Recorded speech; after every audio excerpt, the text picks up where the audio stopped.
Hoje recebemos Alex de Freitas, prefeito de Contagem. Bom dia, prefeito. Bom dia, Eduardo. Firme e forte? Firme e forte. O prefeito, o senhor está sem partido, a eleição está chegando. Isso é um indicativo? O senhor é candidato à reeleição? Olha, Eduardo, eu tenho repetido isso desde que ganhei as eleições, que para fazer um bom trabalho na gestão pública, a gente tem que abandonar a eleição no dia que ela termina e começar a se preocupar em governar a cidade. Eu deixei o partido que me elegeu, o PSDB, agradecendo a todos lá que me ajudaram e continuam, seguem me ajudando lá na gestão. E ainda não escolhi um partido, embora tenha recebido honrosos convites, várias legendas, mas não pretendo tomar essa decisão por enquanto. A gente tem muito trabalho em Contagem para fazer e se eu parar para pensar em eleição, vou tomar decisões equivocadas, populistas e a gente precisa seguir trabalhando. Eu devo tomar essa decisão ao longo do ano, início do ano que vem, decidir se serei candidato à reeleição, mas sem a pressão desse calendário, para conseguir fazer um trabalho melhor. Vamos falar dos dois quebra-molas na sua administração, depois a gente vai para a parte boa, que é o que está vindo aí. Quebra-mola número 1, aquela acusação do senhor e do seu secretário Décio Camargos, né? De uma transação ilícita, ele teria comprou uma casa para o senhor comprou em nome dele, fingiu que era, o senhor ficou pé da vida com o Ministério Público. E que pé que está aqui? Eu acho que é uma ocasião boa para o senhor falar a respeito. Eu fiquei pé da vida com o promotor e as declarações que ele deu logo depois da operação. O Ministério Público tem o meu respeito e a credibilidade de ser o fiscal da lei. Eu fiquei muito chateado com as declarações mentirosas que ele fez logo depois da operação, de dizer que havia um conluio ali, que eu não sabia o valor do aluguel, que não havia contrato, que o Décio Camargo teria comprado o imóvel com 1.200.000 em espécie, tudo aquilo era mentira e constava do relatório de investigação do próprio Ministério Público. Na ocasião que fui a Itatiaia, dei essa entrevista indignado, mas tenho confiança que agora, com a documentação que apresentamos ao Ministério Público e a toda a imprensa, esse inquérito deve ser arquivado no intervalo mais curto de tempo. O moço é rico, a casa é dele, o senhor mora lá? Ele comprou a casa, ele tem condições de comprar não uma, mas 20, 30 casas daquela. Ele vem herdeiro de uma família muito rica, é meu amigo, meu padrinho de casamento.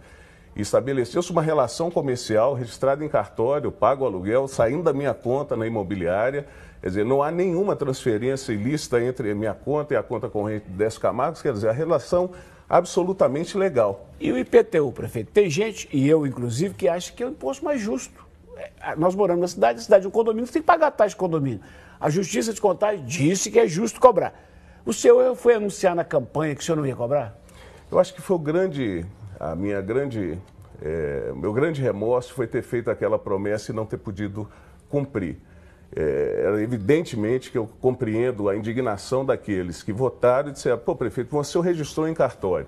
E logo na sequência eu não pude cumprir a promessa. E hoje eu tenho a consciência absolutamente tranquila. Se de um lado eu magoei esses eleitores, de outra forma eu teria estraçalhado a cidade se não tivesse seguido à risca a cobrança. Porque hoje a cidade sobrevive, sobretudo a partir da crise do ano passado, com o governo do estado confiscando o dinheiro dos municípios. Nós teríamos fechado as portas em setembro do ano passado. A gente não teria pagado servidores, não teríamos como colocar medicamentos nos hospitais e hoje o dinheiro suado com que o Contagense paga o IPTU é que sustenta a prefeitura e hoje tem sido decisivo para que a gente conseguisse os financiamentos e deixasse as contas em dia. Viaduto das Américas, Complexo Beatriz. Beatriz a gente mostra todo dia aqui, porque fica num lugar muito importante e está fazendo uma obra legal lá de ampliação.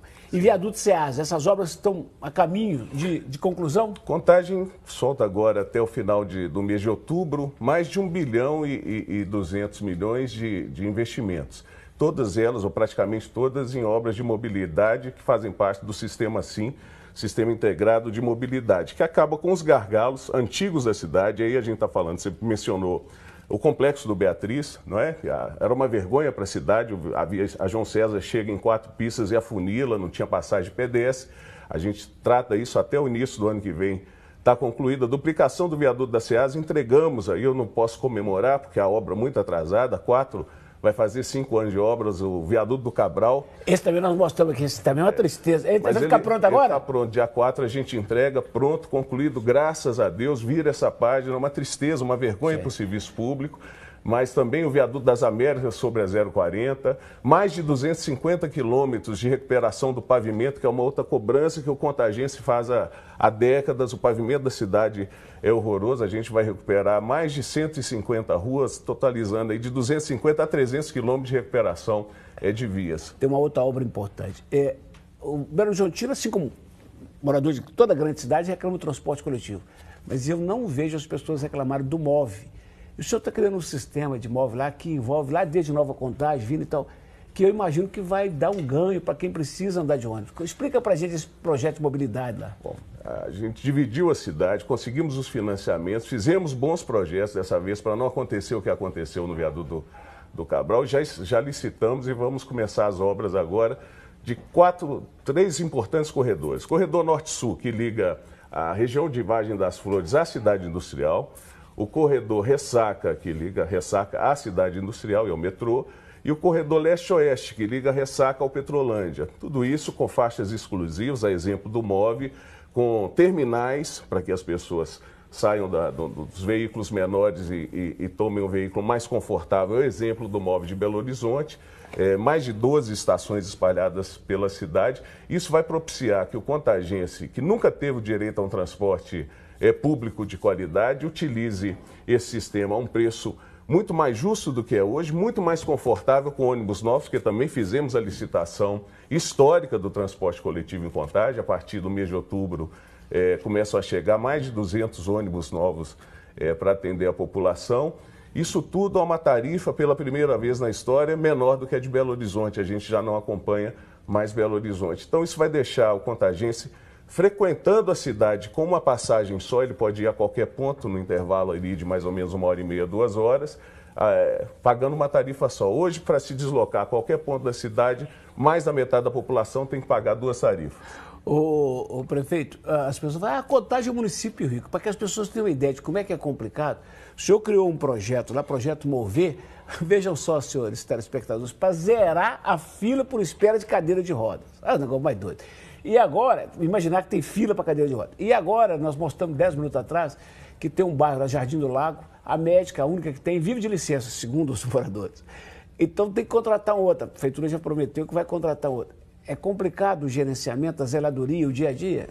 Olha, veja, essa reputação de Contagem, que acho que vem ali dos anos 70, início dos anos 80, de ser uma cidade rica em função das indústrias, ela é fantasiosa, porque a realidade da cidade de Contagem, embora o orçamento seja o terceiro de Minas Gerais, ela se aproxima muito mais de Ribeirão das Neves e cidades pobres do que aqui da nossa vizinha Belo Horizonte e Nova Lima, por exemplo. Renda per capita, a dívida social que a cidade tem com a sua periferia, segregada e julgada ali ao relento. A gente está fazendo um programa muito interessante que chama Obra na Rua, Rápido é Sua, onde a gente ataca gargalos e problemas lá na periferia, nas vilas, nas favelas, dando saneamento e qualidade de vida para as pessoas, que tem dado muito orgulho e tem mexido muito com essa população, que é predominantemente maioria na cidade, e que tem dado alegria. A gente está resgatando questões, pequenas obras de 100, 200 mil reais, mas que mudam a vida daquela comunidade e que as pessoas esperam há décadas, 20, 30, 40 anos. São mais de 100 realizações que a gente vai concluir até março do ano que vem. A terceira etapa a gente tenta atender mais 100 intervenções. Nós vamos caminhar para o final, porque eu tenho mais 2 questões. Uma é que é a seguinte, bem rapidinho, por gentileza. O senhor sonhou em levar o metrô do Eldorado até o Novo Eldorado, até perto de Betim. Eu até reclamei na época que a prefeitura de Belo Horizonte, de Betim, não deram uma força. Morreu essa ideia, esse sonho? Não morreu, eu sigo trabalhando muito. Toda semana eu atuo, vou a Brasília pelo menos uma vez por mês, cobro a questão da agenda do metrô. Contagem é a única cidade cadastrada no antigo Ministério das Cidades, hoje Desenvolvimento Regional, inscrita no Avançar Cidade sob Trilhos. Qual que é a diferença do que fizemos aí? Enquanto o governo do Estado e o governo federal joga essa batata quente, Belo Horizonte não é atendida, a Contagem chamou no peito e falou, não, nós topamos pagar a obra.